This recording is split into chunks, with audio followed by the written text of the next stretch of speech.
Սիրելի համախոհներ, նախ ողջունում եմ ձեզ եւ ուզում եմ ելի կրկին ու կրկին շնորհակալություն հայտնել այս դժվար ժամանակներում ձեր հաստատակամության համար։ Ես ուզում եմ ընդգծել, որ դուք վերջին 7 ամիսներին Հայաստանի քաղաքական իրադրության տեսակետից շատ վճռական դերակատարում եք ունեցել։ Ուզում եմ հիշեցնել, շատերը լավ չեն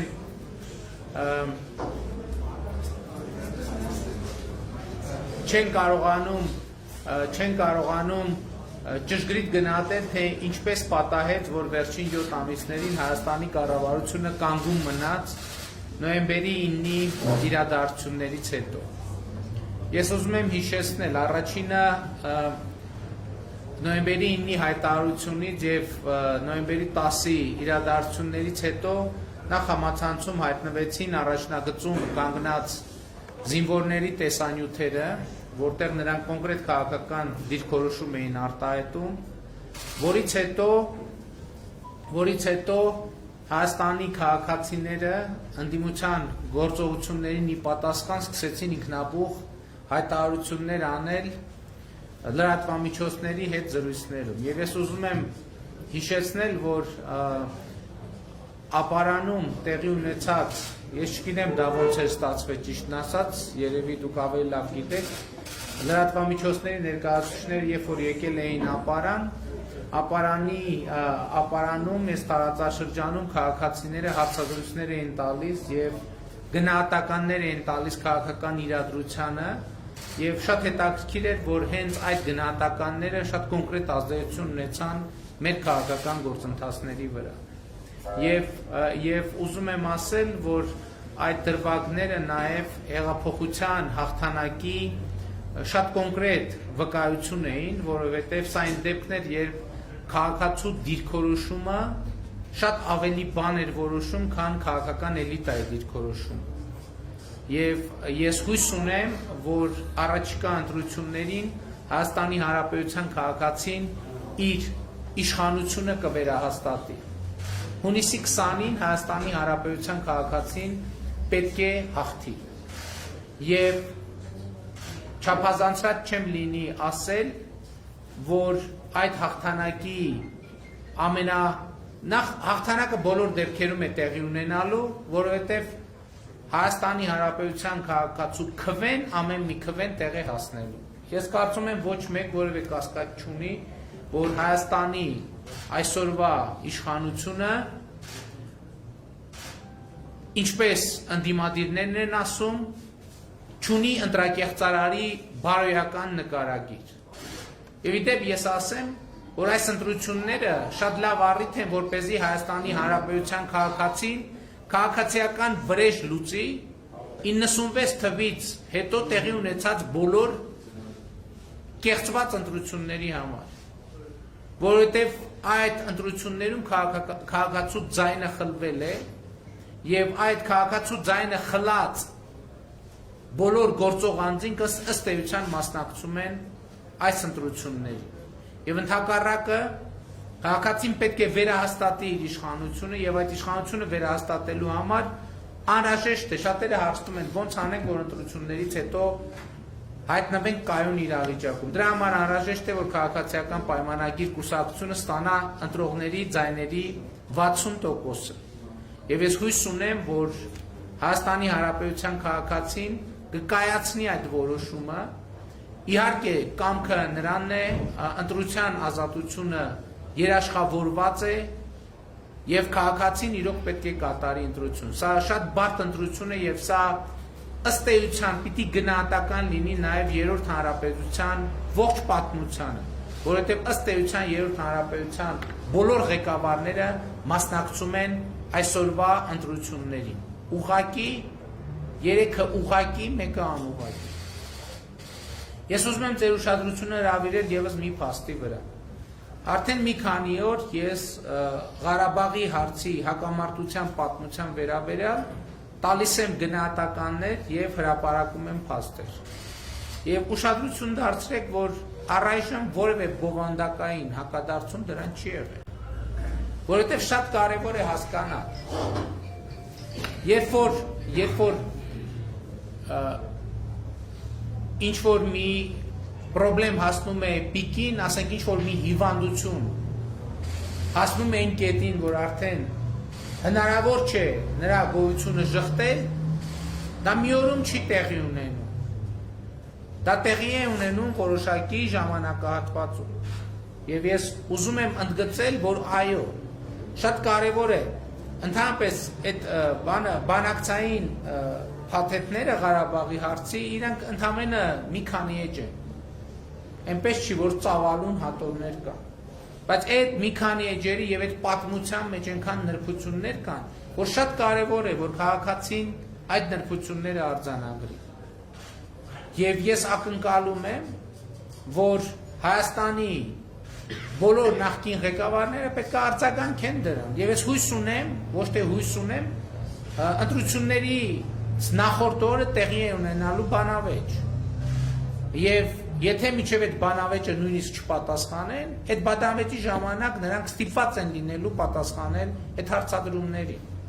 Այո, ես եւ Ռոբերտ Քոչարյանին եւ Լևոն Տեր-Պետրոսյանին սպասում եմ հունիսի 18-ին կայանալիք ուղիղ եթերում բանավեճի։ Եվ այդ բանավեճի ժամանակ ամենալավը կերևա, որովհետև շատ հեշտ է փակ դահլիճներում խոսել, տղամարդլամիշ լինել, կգաք դեմ դիմաց կկանգնեք եւ կխոսենք։ Եվ բացատրություն կտակ, թե 97 թվին, 98 թվին, այո, Ռոբերտ Քոչարյան պետքա բացատրություն տա 98 թվին, 97-98 թվականի Ղարաբաղը ինչի է բանակցային գործընթացից դուրս թողել։ Ու այստեղից սկսվել է ժողովուրդ, ես այս նրբությունները, ես շատ եմ մեկ-մեկ նրբությունները իհայտ բերում, շատ կարևոր է, որ դուք ըմբռնեք։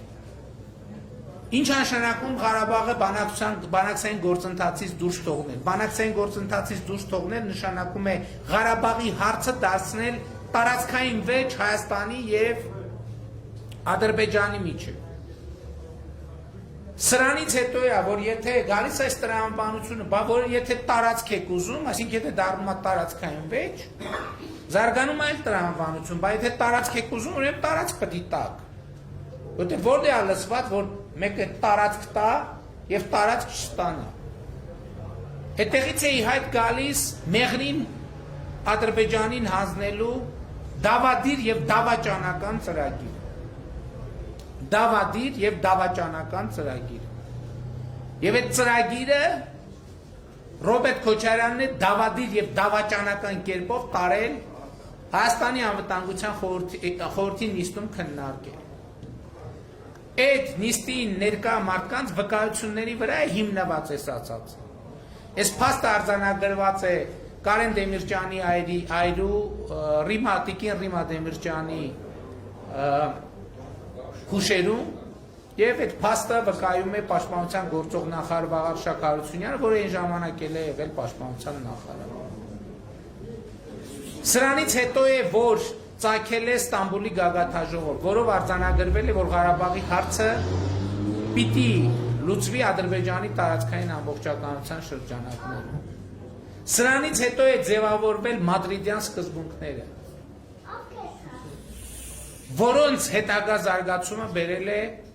2020 թվականի իրադարձություններից։ Այս ամեն ինչին կետ առ կետ պետք է տրվեն պատասխաններ։ Եվ ժողովուրդը պետք է արձանագրի ճշմարտությունը եւ ժողովուրդը պետք է այդ ճշմարտությանը տա կոնկրետ գնահատական։ Եվ այո, ամենևին պատահական չէ, որևէ, հիմա կարծում եմ որևէ մեկի համար գաղտնիք չի, որ նաև Ադրբեջանի վերջին շրջանի գործողություններ նպատակ ունեն ազդել նաև Հայաստանի ընտրական պրոցեսների վրա։ Այսինքն Ադրբեջանը իր սադրիչ գործողություններով փորձում է այնպես անել, որ ընտրությունները ունենան որոշակի կոնկրետ արդյունք։ Հիմա նրանք այս ընթացքում անդադ ասում էին, թե Հայաստանի կառավարության եւ Ադրբեջանի կառավարության միջև թաքուն գաղտնի պայմանավորվածություններ կան։ Եթե թաքուն գաղտնի պայմանավորվածություն լինեին, ընդհակառակը ամեն ինչ կարվեր, որ նախընտրական այս շրջանը լիներ հանդարտ, հանգիստ, որպեսզի հետագայում այդ պայմանավորվածությունները կյանքի կոչվեին։ Բայց տեղի է ունենում հակառակը։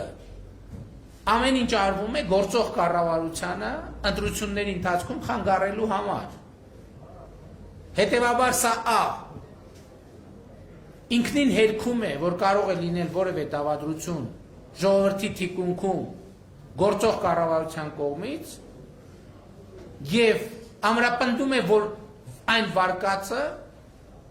որ եթե կա ինչ որ կուլիսային պայմանավորվածություն, այդ կուլիսային պայմանավորվածության հայաստանյան սուբյեկտը ամենևին էլ գործող կառավարությունը չէ։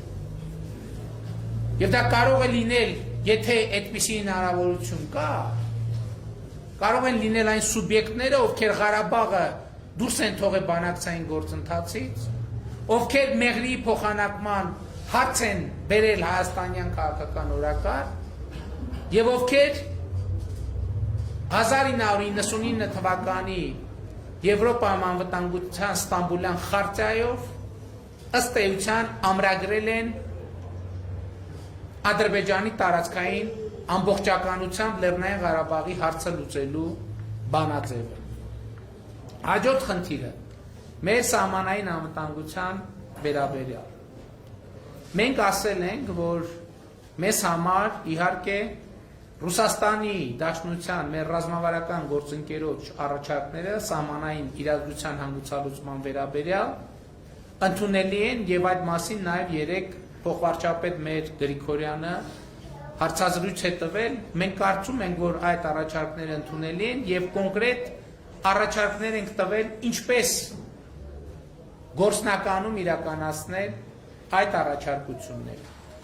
Մեզ համար ընդունելի են նաեւ ԵԱԿ Մինսկի խմբի համանախագահության առաջարկները, Ռուսաստանը նույնպես համանախագահ երկիր է եւ փաստորեն այդ առաջարկությունների վերաբերյալ կա կոնսենսուս, հարցը վերաբերվում է նրան, որ մենք առաջարկում ենք կամ ԵԱԿ Մինսկի խմբի համանախագահները առաջարկում են, որ եւ Հայաստանը եւ Ադրբեջանի զորքերը հայելային սահմանային գծից դուրս բերվեն եւ բերվեն մշտական տեղակայման վայրեր, որպեսզի արդեն որից հետո միջազգային հովանու ներքո սկսվի Հայաստանի սահմանների սահմանագծման աշխատանքը։ Ժողովուրդ ջան, սահմանների սահմանագծման պրոցեսի նկատմամբ ուզում են վախ ներշնչել մեր հանրությանը։ Ամենևին կարիք չկա դրանից վախենալ, որովհետև դա անկախ պետության համար անխուսափելի պրոցես է։ Ցանկացած անկախ պետություն ինչ որ պահի պետքա գա եւ հանգի սահմանագծման եւ սահմանազատման աշխատանքների։ Եվ այո, ես սահմանագծումը եւ սահմանազատումը համեմատում եմ Պարիսպի հետ, դա պետության մերամրոցի շուրջ Փարիզ կառուցելու գործընթացին է նմանվում եւ ավելի ճիշտ համարժեքն է 21-րդ դարում այդ գործընթացի։ Կոմունիկացիաների բացումով են շատ վախեցնում։ Մեզ անհրաժեշտ են ճանապարհներ, որպեսզի ճանապարհ, ուղղակի ճանապարհ։ Հիմա օրինակ ասենք մեր ճանապարհը Իրանից դեպի Վրաստան բաց է եւ աշխատում է։ Այդ ճանապարհով ինչքան շատ բեռնատար է գալիս, այնքան ավելի շատ եկամուտներ է ունենում Հայաստանի Հանրապետությունը։ Սկսած ապարանից, ինչքան շատ մեքենա է անցնում, այնքան ավելի տնտեսական ակտիվություն աշխուժանում է։ Այդ մեքենան նշանակում է բենզակայանից բենզին։ Այդ մեքենան նշանակում է խանութից առևտուր։ Այդ մեքենան նշանակում է հյուրատան հաճախորդ։ Այդ մեքենան նշանակում է ռեստորանի,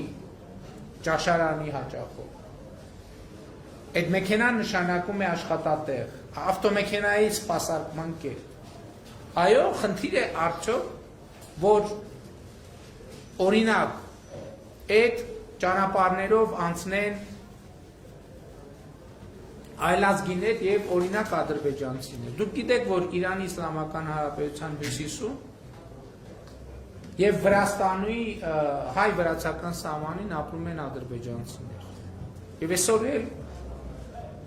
ինչքան էլ մենք դա չենք բարձրաձայնում, բազմաթիվ ադրբեջանցիներ Հայաստանի եւ այդպես է եղել վերջին 30 տարում անընդհատ։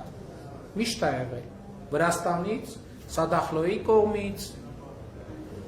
Իրանի Իսլամական Հանրապետության հյուսիսից, այսինքն դա կա, դա տեղի է ունենում, բայց այսօրվա մեր գործընթացում առայժմ դեռ ավտոճանապարհների հետ կապված հստակություն եւ տեսակետների մոտարկում անգամ չկա։ Դա ապագայի հարց է։ Առաջին փուլում մենք կարևորում ենք երկաթուղիները։ Եվ խոսքը խորհրդային միության ժամանակ գոյություն ունեցած երկաթուղիները վերաբացելու մասին է, վերաբացելու մասին։ Ընդ որում, այդ երկաթուղիները, երկաթուղին հունիսի 11 ներողություն, հունվարի 11-ի մեր հայտարարության մեջ նշված է, թե ինչպես պետք է այդ հաղորդակցությունը տեղի ունենա։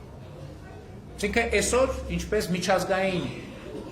տրանսպորտային շարժն է տեղի ունենում, այդ տրանսպորտային շարժին համապատասխան կանոններով ԱՊՀ վավերացված համաձայնագրերի շրջանակներում պետք է կազմակերպվի այդ գործը։ Այստեղ մի նրբություն կա, ասենք ինչպես մի նրբություն կա, որ եւ Հայաստանը եւ Ադրբեջանը ԱՊՀ մի շարք համաձայնագրերում ունեն հատուկ կարծիքներ, վերապահումներ եւ կա տարբերակ, որ այդ վերապահումները ուղղակի հետ կանչվեն, եթե համաձայնություն կայանա, որպեսզի միջազգային ԱՊՀ կանոններով բեռնափոխադրումներ տեղի ունենան։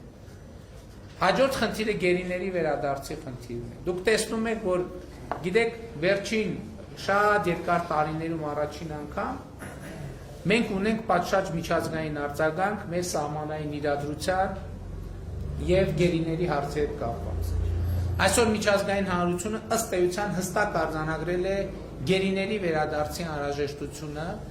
եւ դա ամենալայն միջազգային արձագանք է ստացել եւ ես համարում եմ, որ գերիների վերադարձի հարցը ժամանակի հարց է։ Գերիների հարցներ են օգտագործում Հայաստանի ներքաղաքական սրացումներ ապահովելու համար։ Դա օգտագործում են մեր ներսում բախումներ հրահրելու համար եւ փառք Աստծո, որ մենք դա հասկանում ենք, ինչքան էլ դժվար է, մենք դա հասկանում ենք եւ պիտի թույլ չտանք, որ Ադրբեջանը այդ գործոնը մեր ներքաղաքական իրադրության հարցերում օգտագործի։ Հաջորդ խնդիրը ես ուզում եմ անդրադառնալ գյուղատնտեսությանը, որ նաեւ տարածաշրջանի հետ կապված խնդիր կա։ Դուք գիտեք, որ այս տարվանից արդեն ընդլայնված կերպով մեկնարկել է, գործարկվել է գյուղատնտեսության ապահովագրության ծրագիրը եւ այս տարվանից նաեւ ցորեն, գարի, կարտոֆիլ եւ վարսակ ապահովագրություն է իրականացվում, ընդ որում այդ ապահովագրության մի մասը վճարում է կառավարությանը եւ մի մասն է միայն վճարում գյուղացին եւ գիտեք ինչ այս ապահովագրությունը շատ կարեւոր է եւ ես ուզում եմ ձեր ուշադրությունը հրավիրել գործում է չեմ ասում ապահովագրությունը ուզում եմ հրավիրել ձեր ուշադրությունը այս հնարավորության վրա որովհետեւ եթե նախկինում ուղակի կարկտահարության դեպքերի կամ ցրտահարության կամ կարկտահարության կամ հրդեհի դեպքերի հետ կապված կառավարությունը միշտ սիմվոլիկ օգնություն աջակցություն է ցուցաբերել ապահովագրության համակարգը ըստ էության հնարավորություն է տալիս որ գյուղացու հնարավոր վնասները ռեալ եւ իրական փոխհատուցվի եւ ես ուզում եմ կոչ եմ անում որ մեր քաղաքացիները գյուղացիները չնայած այս տարի արդեն ցրտահարության սեզոնը անցել է բայց ամեն դեպքում դեռ հնարավորություն կա կարկտահարության հրդեհից ապահովագրություն իրականացնել եւ գյուղատնտեսության ոլորտում սա կարևորագույն բարեփոխումներից մեկն է գյուղատնտեսության ոլորտում մենք նաեւ մեկ այլ առաջարկ ունենք ընդ որում որը մենք մյուս սեզոնից արդեն դե յուրե նաեւ կգործարկենք այդ առաջարկը հետեւյալն է բոլոր այն գյուղացիական տնտեսությունները ովքեր կանցնեն կաթիլային ոռոգման առաջիկա 5 տարվա ընթացքում ամբողջությամբ կազատվեն ջրի ոռոգման ջրի վարձից այսինքն մենք քաղաքացիներին կոչ ենք անում որպեսզի նրանք իրենց տնտեսություններում ունենան ոռոգման համակարգ կաթիլային ոռոգման համակարգ եւ այդ պարագայում առաջիկա 5 տարվա ընթացքում ընդհանրապես ոռոգման ջրի գումար չեն վճարի սա շատ կարեւոր բարեփոխում է եւ առաջարկ է եւ մենք անպայման ուզում ենք որ այդ ոլորտում լուրջ ներդրումներ ունենանք որովհետեւ Հայաստանի Հանրապետությունում մեր մեծագույն խնդիրը այն է որ ոռոգման ջուրը հասանելի լինի մոտավորապես այնքան եւ դեռ մի բան էլ ավելի ինչքան էլեկտրական հոսանքն է Հայաստանի Հանրապետության տարածքում հասանելի Ես ուզում եմ ձեր ուշադրությունը հրավիրել նաև այն հարցի վրա, որ մենք այսօր գյուղատնտեսության ոլորտում մի շարք կարևոր ծրագրեր ենք իրականացնում։ Մենք խելացի անասնագոմերի ծրագրերն ենք իրականացնում, ինչը հնարավորություն է տալիս նաև, որ ոչ միայն մենք աջակցում ենք, այլև եթե գյուղացիները իրենց միջոցներով իրականացնում են խելացի անասնագոմի կառուցում, կառավարության ընթացակարգերով նախատեսված ձևով, ապա մենք արդյունքում նրանց որոշակի գումար վերադարձնում ենք իրենց ծախսած գումարը վերադարձնում ենք եւ գիտեք ամեն տարի մենք ճգնաժամ ենք ունենում կաթի գների հետ կապված որովհետեւ կաթի գները մայիսից հատկապես սկսած անկում են ապրում եւ դա մեր գյուղացիական տնտեսությունների համար լուրջ խնդրեմ է ես ձեզ ուզում եմ ասել որ եթե օրինակ խելացի անասնագոմերում արտադրված կաթը գնի մեծ տատանումներ չի ունենում ինչու որովհետև խելացի անասնագոմերը կահավորված են լինում այնպիսի սարքավորումներով որ հնարավորություն է տալիս որ կաթը կտվում է համապատասխան սարքավորումներով եւ կաթը պլյուս 4 աստիճանի մեջ հերմետիկ պահվում է եւ դա ինքը շուկայական բոլորովին ուրիշ արժեք ունի որովհետև դա արդեն արտադրական հումք է եւ մասնագետները ինձ հավաստիացրել են, որ այս ճանապարհով արտադրած կաթի գինը որևէ սեզոնին 190 դրամից պակաս չի լինի։ Այսինքն ըստ էության, այո, բայց հասկանալի է, որ այս նշաձողին հասնելու համար հարկավոր է որոշակի ներդրումներ։ Դրա համար կառավարությունը ծրագրերը խթանում է Եվ երբ որ քաղաքացին ներդրում է անում խելացի անասնագոմի համար, սահմանամերձ շրջաններում միջև 70%, ոչ սահմանամերձ շրջաններում 30-ից 50% ծախսված գումարի 30-ից 50%-ը մենք վերադարձնում ենք ուրեմն տնտեսվարողին գյուղացիական տնտեսությամբ զբաղվող։ Հաջորդ ծրագիրը տոհմային անասնաբուծության ծրագիրն է, որտեղ ոչխարաբուծության եւ խոշոր եղջերավոր անասունների տոհմական բուծման ծրագիրն ենք իրականացնում, որը նույնպես կարևոր ծրագիր է եւ այստեղ բոլոր ծրագրերում մի շատ կարևոր կոմպոնենտ կա։ Ուսուցման կոմպոնենտը, դա ինչի է կարևոր, որպեսզի մեր քաղաքացիները, մեր գյուղացիները տեղեկանան այն նոր տեխնոլոգիաների մասին, որոնք ժամանակակից աշխարհում գոյություն ունեն։ Իհարկե ավանդական անասնապահությունը շատ կարևոր է, բայց այդ գիտելիքի վրա պետք է միշտ ավելացնել, որովհետև աշխարհը փոխվում է, գյուղատնտեսությունը փոխվում է, անասնապահությունը փոխվում է։ Եվ ահա այս ծրագրերով մենք ինչ ենք մտածում։ Մենք մտածում ենք, որ պետք է կարողանանք այնպիսի զարգացման տեմպ ապահովել, որ գյուղատնտեսությամբ զբաղվելը չլինի չարչարա։ Ցավոք սրտի այսօր մեր խնդիրն ինչ է, գյուղատնտեսությամբ զբաղվելը չարչարանքա շատ փոքր արդյունքով։ Մենք ուզում ենք, որ գյուղատնտեսությամբ զբաղվելը չլինի չարչարանք։ Եվ աշխարհը ըստ էության այսօր արդեն այդ հնարավորությունները ստեղծել է։ Մեր գյուղացին կամ ցրտահարությունից է տուժում, կամ կարկուտից է տուժում, կամ բերքի պակասից է տուժում, կամ բերքի ավելցուկից է տուժում։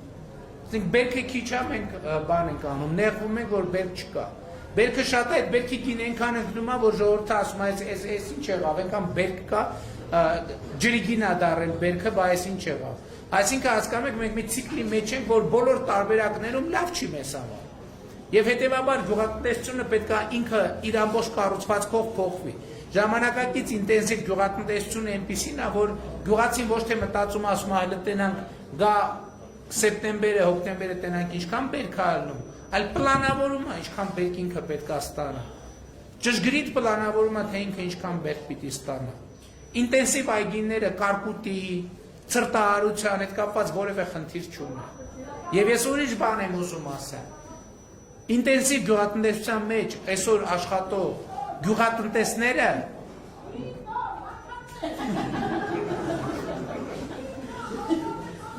այսօր Հայաստանում տեսեք ինտենսիվ այգիները Եվրոպայից են Հայաստան մասնագետներ հրավիրում։ Դեպքեր կան, որ մեկ օրվա աշխատանքի համար վճարում են 1000 եվրո։ Այսինքն օրինակ Իտալիայից մասնագետը գալիս է 2 օր, պատտվում է, խորհուրդներ է տալիս, կոնկրետ բաներ է նշանակում, բուժումներ եւ այլն, պարտանյութի օգտագործման, ու ստանում է մի օրվա համար 1000 եվրո։ Սա շատ կարևոր է, ինչի համար եմ ասում։ Եթե այդ տնտեսությունը 2 օրվա համար 1000 եվրոյի վիճակի է տալ արտասահմանից եկած մասնագետին, պատկերացրեք ինքը ինչքան շրջանառություն է կարողանում ապահովել։ Եվ մենք այսօր մեր երիտասարդությանը պետք է ուշադրություն հրավիրենք այս ուղղության վրա, որովհետև այն նույն հողերը, որ մենք մշակում ենք, նախ Հայաստանի Հանրապետության գյուղատնտեսական հողերի ուղիղ կեսը չի մշակում։ Չի մշակում, որովհետև չկա բանաձև, թե ինչպես այդ գյուղատնտեսությունը դարձնել շահութաբեր։ Այսօր մենք այդ բանաձևերը գտել ենք։ Եվ այսօր այդ բանաձևերը մենք առաջարկում ենք մեր գյուղացիներին։ Եվ ամենակարևորը մենք պետք է առաջինը մենք պետք է պայմանավորվածություն ունենանք, որ մենք գնում ենք այդ ճանապարհով։ Այդ կառավարությունը ամեն ինչով պետք է աջակցի, որպեսզի գյուղատնտեսությունը որակական փոփոխություն ունենա։ Հենց էսա, ոռոգման ջրից սկսած։ Բայց այս արձանագրումը շատ կարևոր է, որ տեսեք, մենք ոռոգման Ժողովուրդ այսօր Հայաստանում գիտեք ինչ խնդրեմ կա գյուղատնտեսության մեջ։ Գիտեք կան գերնորմատիվային հողեր եւ այլն եւ այդպես շարունակ։ Այսօր Հայաստանի Հանրապետությունում բազմաթիվ տեղեր կան, որ մենք գիտեք, որ պետությունը ոռոգման ջրի գնի մի մասը սուբսիդավորում է։ Ըստ էության գյուղացին այսօր 11 դրամով են իբր հաշվում։ Ինչ եմ ասում իբր, որովհետեւ ոչ միտեղ լիտրով չի հաշվում։ Հաշվում է տարածքով։ Որից 11 դրամ էլ կառավարությունը ֆինանսավորում, այսինքն իրական գինը 22 դրամ է, որի կեսը կառավարությունը սուբսիդավորում է։ Դա միայն ինքնահոսին, հա։ Այնտեղ որտեղ մեխանիկական եղանակով են ավելի շատ։ Պետության մասնաբաժին։ Այսօր մեր գյուղատնտեսության ֆունդամենտալ խնդիրներից մեկն է սա։ Մենք հողատարածքներ ունենք, որ 1 միլիոն դրամի ջուր ենք օգտագործում, որպեսզի 300,000 դրամի պամիդոր աճացնենք։ Հասկանում եք, այս պայմաններում չի կարող գյուղատնտեսությունը բերել մարդկանց հարստացման։ Մենք եթե 1 միլիոն դրամի ջուր ենք օգտագործում, ուրեմն առնվազն պետք է այդտեղ աճեցնենք 5-6 միլիոն դրամի ապրանք։ Դա նշանակում է այդտեղում պամիդոր պետք է չլինի, այլ պետք է լինի ինչ-որ ուրիշ բանի այգի։ Բարձրարժեք ինչ-որ բան։ Ես ձեզ մի այսպիսի զգայուն թեմա էլ կա, մենք Հայաստանի Հանրապետությունում սկսում ենք արտադրական կանեփի արտադրությունը։ Այս շատ կարևոր ծրագիր է, որովհետև այո, այն տարածքներում, որտեղ մենք 1 միլիոն դրամի ջուր ենք օգտագործում, որպեսզի 300,000 դրամի պամիդոր աճացնենք, այսինքն մենք այդտեղ գյուղատնտեսությամբ զբաղվելով այդ գեննորմատիվային հողերի մասին է խոսքը։ Ասենք ենթադրենք հեկտար վնաս ենք գրում եւ շահույթ չենք ստանում։ Եվ մենք արտադրական կանեփի արտադրությունն ենք սկսում Հայաստանի Հանրապետությունում, որպեսզի մի քառակուսի մետր հողի վրա աճեցված արտադրանքը իր գնի մեջ 5, 6, 7, 8, 9, 10 անգամ ավելի շատ է։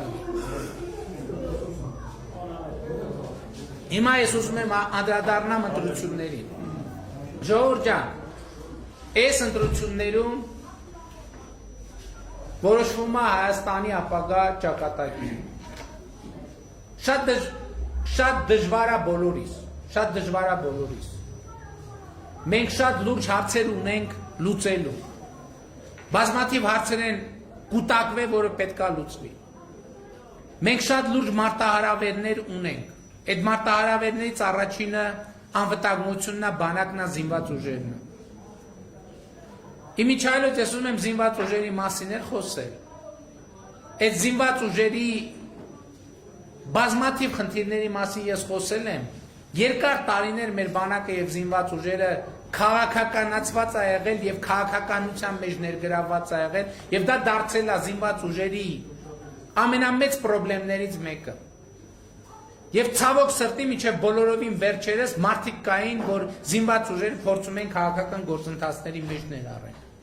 Բանակը ինչ գործ ունի քաղաքականության մեջ։ Եվ ես այսօր հստակ ասում եմ, որ բանակը ընդհանրապես քաղաքականության հետ որևէ գործ պիտի չունենա։ Սպան քաղաքականացված եղավ, դա ամենամեծ խնդիրն է երկրի համար։ Եվ մենք այսօր կանգնած ենք նաև զինված ուժերի բարեփոխումների լրջագույն մարտահրավերի առաջ։ Այսօր այս ընտրությունները պետք է ցույց տան, որ արտաքին են ուժը, որ ուզում է Հայաստանի քաղաքացուն ընտրություն պարտադրի, ըստ էության ինչ է նշանակում այս ամեն ինչը։ Այս ամեն ինչը նշանակում է, որ Ադրբեջանը ըստ էության Հայաստանի քաղաքացիներին ուզում է պարտադրի որոշակի ընտրություն։ Այսինքն քաղաքացիներին ուղղորդում է, թե ում ընտրել եւ ում չընտրել։ Եվ այստեղ Հայաստանի քաղաքացին պետք է իր դիմադրողականությունը ցույց տա։ Մենք բոլորս պետք է կանգնենք եւ հստակ արձանագրենք, որ Հայաստանի Հանրապետությունում կա ապագա։ Ու այդ ապագան առաջին հերթին ժողովուրդն է, որը կանգնած է իր հողի վրա եւ ամուր կպած է իր հողին։ Այս վերջին սոցիոլոգիական հարցումներում մի հատ շատ կարևոր բան կար, 70%-ը քաղաքացիների ասել էր չի էլ մտածել Հայաստանից այլ երկիր տեղափոխվելու ուղղությամբ։ Այդ 70% այդ քաղաքացիների, այս հողին կպած քաղաքացիները, ես հույս ունեմ, որ գնալու են հունիսի 20-ին ընտրական տեղամաս եւ քվեարկելու են քաղաքացիական պայմանագիր կուսակցության օգտին, որտեղ մենք այս ճանապարհը իրարից սկսել ենք, մենք ճանապարհից ետ դառնալ չկա։ Մենք Հայաստանը պիտի հասցնենք դեպի ազատ եւ երջանիկ ապագա։ Մենք իրար հետ պիտի կանգնենք, ասենք Հայաստանում ապագա կա ապագա, էսա լինելու քվեարկությունը։ Սրա մասին է լինելու քվեարկությունը։ Եվ այսօր գիտեմ դուք մեզ շատ քննադատում եք նրա համար, ասում եք սրան ինչի չդատեցիք, նրան ինչի չդատեցիք, նրան ինչի չդատեցիք։ Ճիշտ եք ասում։ Դրա համար կան օբյեկտիվ եւ սուբյեկտիվ պատճառներ, բայց ես ուզում եմ մի բան ասեմ։ Նրանց ում մենք չենք դատել։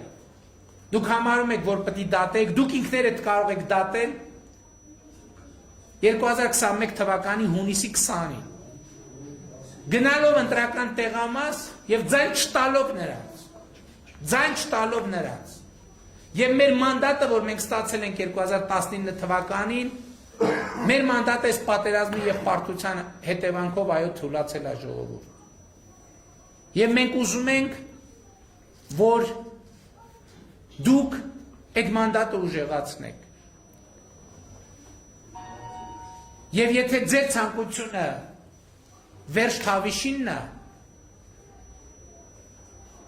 գնացեք եւ տվեք այդ լիազորությունը մեզ եւ մենք այո կանենք վերջ թավիշին։ Մենք խոստացել ենք ամիսներ առաջ, բայց չենք կարեցի անենք։ Ինչու, որովհետեւ մենք այս պատերազմի արդյունքում թուլացել ենք։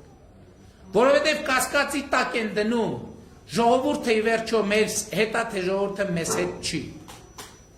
Մենք միասնական ենք, թե միասնական չենք։ Հունիսի 20-ին եկեք գնանք ընտրական տեղամասեր եւ մենք ասենք, որ ժողովուրդը, կառավարությունը միասնական է եւ մենք հաստատուն քայլերով գնալու ենք դեպի ազատ եւ երջանիկ ապագա։ Մենք ասելու ենք ապագա կա ապագա։ Շնորհակալ եմ բոլորիցդ, սիրում եմ բոլորիդ, խոնարհվում եմ բոլորիդ։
Als Natalie.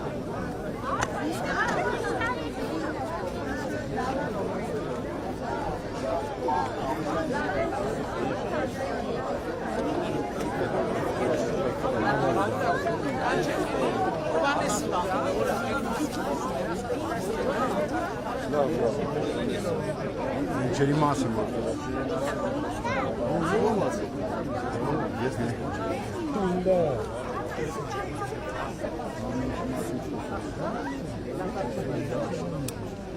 Ովանես Ովոյն ասեկա Ովոյն Տոկարի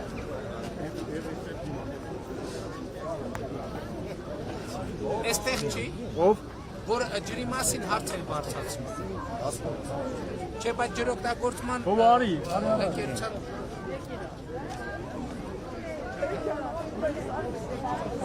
Ջոյն տեղական ցանկացած բան ասված ցանկացած բան կարող ջուրը տա լավ անցած տարի չի հիմա ջուր կարում եք տա այն հիմա գնացեք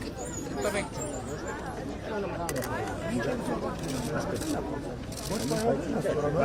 Եղբայր ասում է ջուրը տալ ցանկացած բան կարան տա գնացեք դուծեք տա Ոչ վախենա